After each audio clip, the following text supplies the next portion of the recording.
안녕하세요. 이진학 목사입니다. 지난 시간에는 하나 되게 하는 기도, 중보 기도 이 주제로 같이 나눴습니다. 공동체의 한 사람이 위기와 어려움 가운데 처해 있을 때 공동체 전체의 위기로 인식할 수 있어야 한다고 했습니다. 그리고 만약 이것이 사탄의 미혹으로 인한 위기일 경우에는 더더욱 공동체가 영적 비상 상태라는 것을 알아야 합니다. 저희 청년 공동체가 위기를 인식하고 했던 첫 번째는 바로 우리의 연약함과 지금의 모습을 냉철하게 돌아보고 회개하는 것이었습니다. 사탄에게 틈을 주고 공동체를 뒤흔들 여지를 남겨준 우리의 영적 상태를 되돌아보는 것이었습니다. 그러나 하나님은 우리의 그 간절함을 보시고 위기 가운데서 공동체를 중보 기도로 하나 되게 하셨습니다. 이것이 바로 중보 기도의 영향력이고 우리 하나님의 은혜이죠. 오늘은 유일한 중보자 예수 그리스도라는 주제를 같이 나누도록 하겠습니다. 간혹 중보라는 말이 가지고 있는 의미 때문에 중보 기도라는 표현에 대해서 거부감을 가지고 계신 분이 있으시죠. 신학적으로도 맞지 않는 표현인데 왜 쓰냐는 것입니다. 그러나 오늘은 우리의 중보자 되시는 예수 그리스도에 대한 개념을 같이 살펴보면서 중보 기도라는 단어의 의미를 다시 설명해 보고자 합니다. 여러분, 아담과 하와를 아시죠? 아담과 하와는 하나님께서 먹지 말라고 했던 그 선과 악을 알게 하는 나무의 열매를 먹었습니다. 죄를 지은 것이죠. 죄를 지었으면 잘못했다고 회개하고 용서를 구하면 됩니다. 진솔하게 죄를 인정하면 용서를 해주는 것이 인지상정이잖아요. 그런데 진짜 문제는 무엇이었습니까? 죄를 지은 것보다 죄를 숨기는 것이 더 큰 죄라는 것입니다. 죄를 짓고 난 후에 아담과 하와의 행동을 보면 이 사실을 더 잘 알 수 있습니다. 창세기 3장 9절로 12절의 말씀을 같이 보도록 하겠습니다. 여호와 하나님이 아담을 부르시며 그에게 이르시되 내가 어디 있느냐? 이르되 내가 동산에서 하나님의 소리를 듣고 내가 벗었으므로 두려워하여 숨었나이다. 이르시되 누가 너의 벗었음을 내게 알렸느냐? 내가 내게 먹지 말라 명한 그 나무 열매를 내가 먹었느냐? 아담이 이르되 하나님이 주셔서 나와 함께 있게 하신 여자 그가 그 나무 열매를 내게 주었으므로 내가 먹었나이다. 하나님께서 아담을 찾으셨을 때 내가 어디 있느냐 이렇게 물으시죠. 지금 하나님께서 아담을 찾고 계시는 이 장면을 보면서 우리가 중요하게 깨달아야 하는 것이 있습니다. 무엇일까요? 바로 그들이 죄를 짓고 난 후에 하나님이 그들을 모른 척 한 것이 아니라 그들이 하나님을 모른 척 했다는 사실입니다. 죄를 지은 아담과 하와 스스로가 하나님과 관계를 단절한 것입니다. 우리 인간의 전형적인 모습이죠.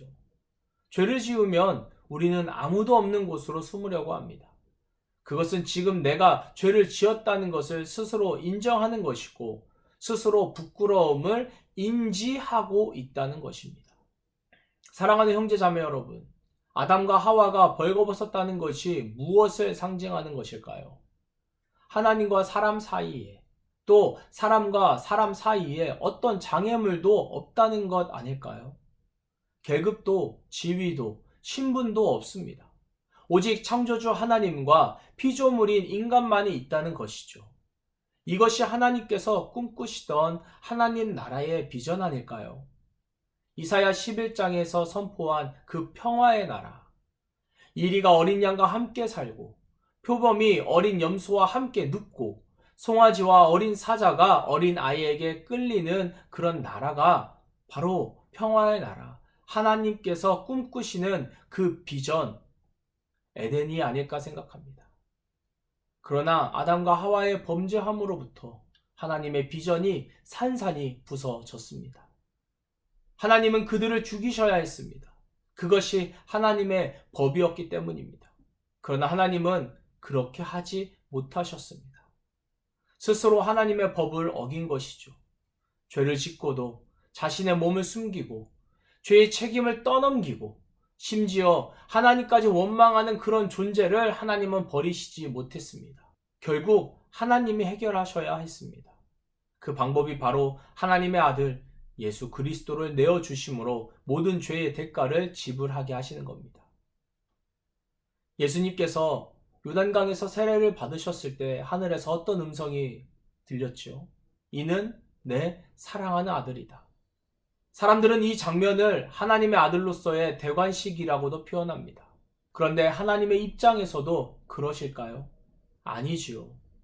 이 세상을 구원하기 위해서 십자가를 져야 하는 고난받는 종, 백성의 죄가 제사장을 통해서 희생 제물에게 전가되듯 죽을 수밖에 없는 운명을 지닌 하나뿐인 어린 양을 이 세상에 내어주시는 눈물의 안수식 아니겠습니까?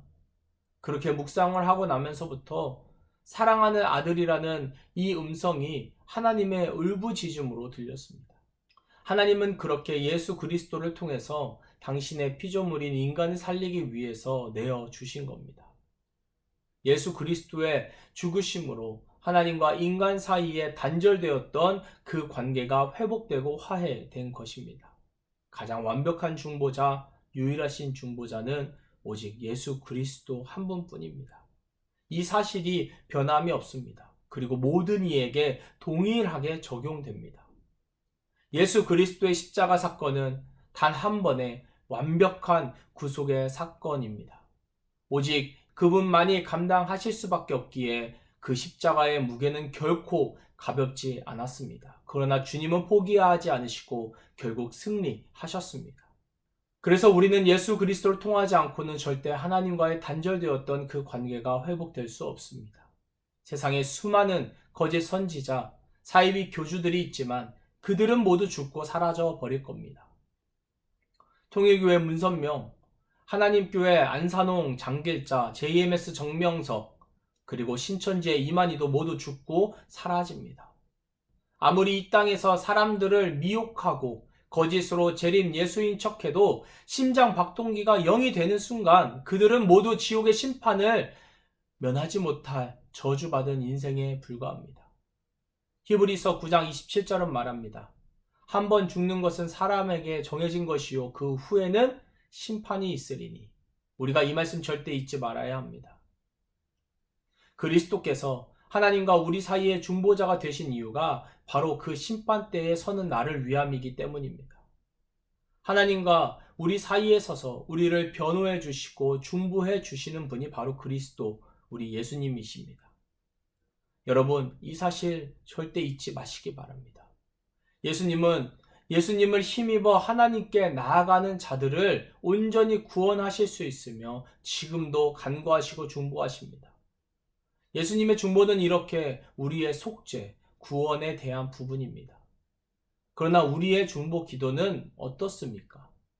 예수 그리스도의 중보와는 본질적으로 다른 종류의 중보이죠. 우리의 중보 기도는 죄의 무게가 너무도 무겁기에 하나님 앞에서 살려달라는 몸부림이고 속죄의 은총을 간구하는 울부짖음이며 오늘도 하나님의 은혜가 아니면 단 한순간도 살 수 없는 자들의 간절한 기도입니다. 하나님께서 저와 여러분을 이 시대의 중보 기도자로 부르신 이유를 기억하셨으면 좋겠습니다. 그리스도인으로서 하나님의 사랑에 빚진 자로서 이 세상을 위해서 기도하라고 요청하신 겁니다. 하나님께서 아들 예수 그리스도를 우리에게 내어주신 것처럼 우리가 그 사랑을 담지하고 이 세상을 향해서 기도하라는 것입니다. 천박한 자본주의, 물질 중심적이고 이기적인 기도에서 제발 좀 벗어나라는 거죠. 다른 이들을 살리고 이롭게 하는 기도를 부탁하신 겁니다. 제발 은혜 받은 자답게 기도하라는 것이죠. 우리가 은혜에 빚진 자답게 기도하지 않으면 우리도 하나님을 버린 것이나 다름이 없습니다. 하나님께서 말씀하시고 요청하시는 것을 거부하는 것입니다. 죄송하지만 우리가 중보 기도를 하지 않을 때 하나님은 우리를 기억하시면서 은혜를 잊어버린 자들이라고 기억하지 않으실까요? 중보 기도로 나아가야 합니다. 하나님의 은혜, 예수 그리스도의 그 사랑을 기억하면서 오늘도 우리가 그 음성을 외면하지 말고 주님께서 바라보게 하시는 이 세상과 우리의 이웃을 위해서 같이 중보해 주시기 바랍니다. 여러분 모두를 진심으로 사랑하고 축복합니다. 오늘 5번째 중보 기도 훈련은 하나님께서 요청하시는 기도 첫 번째입니다. 하나님께서 가장 먼저 우리가 이 시대의 교회와 성도들을 위해서 기도하기 원하십니다. 여전히 하나님 나라와 세상 사이에서 양다리를 걸치고 살아가고 있는 성도들이 있다면 그들을 위해서 우리가 같이 기도해야 합니다. 또 이 시대의 교회들을 위해서 기도해 주셔야 합니다. 세상의 조롱과 무관심의 대상이 되어버린 교회들에게 다시 회개의 영이 부어질 수 있도록, 그래서 심판의 대상이 아니라 다시 구원의 방주 하나님 나라의 모형이 될 수 있도록 여러분이 간절히 기도해 주시기 바랍니다. 또 중보 기도자들을 위해서 기도해 주십시오. 하나님은 여전히 보이지 않는 7,000명의 선지자들이 있다고 하십니다.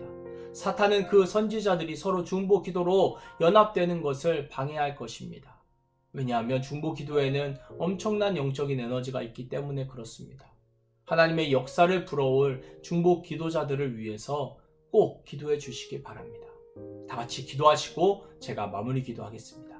기도하겠습니다.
사랑의 하나님, 오늘 유일하신 중보자 예수 그리스도에 대해서 같이 나누었습니다. 예수 그리스도, 그 이름만 들어도 우리는 은혜의 빚진 자라는 사실을 기억합니다. 죄로 인하여 죽을 수밖에 없는 존재, 하나님과의 관계가 단절되어 그 어떤 소망도 보이지 않던 우리들에게 주님께서는 예수 그리스도를 내어주셨습니다. 하나님의 그 사랑을 우리가 깨닫고 이 세상을 위하여 그 사랑을 흘려보낼 수 있는 중보 기도자들이 될 수 있도록 아버지 인도하여 주시옵소서. 비록 연약하지만 그러나 공동체로 모여 함께 기도할 때 하나님의 놀라운 일하심을 우리가 볼 수 있기를 소망합니다. 하나님, 이 시대의 교회와 성도들을 위하여 먼저 기도합니다. 하나님 나라와 세상 사이에 양다리를 걸치고 있는 이 시대의 성도들이 있다면 하나님 속히 그 갈팡질팡하는 마음을 거두어 주시고 하나님 나라를 바라보면서 주님의 그 은혜의 빚진 자답게 이 세상을 위하여 중보하며 살아갈 수 있는 중보 기도자들로 세워 주시옵소서. 이 시대의 교회를 주님 불쌍히 여겨 주시옵소서. 긍휼히 여기사 하나님의 그 사랑을 다시금 깨닫고 그 은혜의 빚진 자답게 회개하며 다시금 구원의 방주로서의 역할을 감당할 수 있도록 아버지 인도하여 주시옵소서. 그렇게 오늘도 우리를 향하여 기도하라 말씀하시는 예수 그리스도의 이름으로 축복하며 기도합니다. 아멘.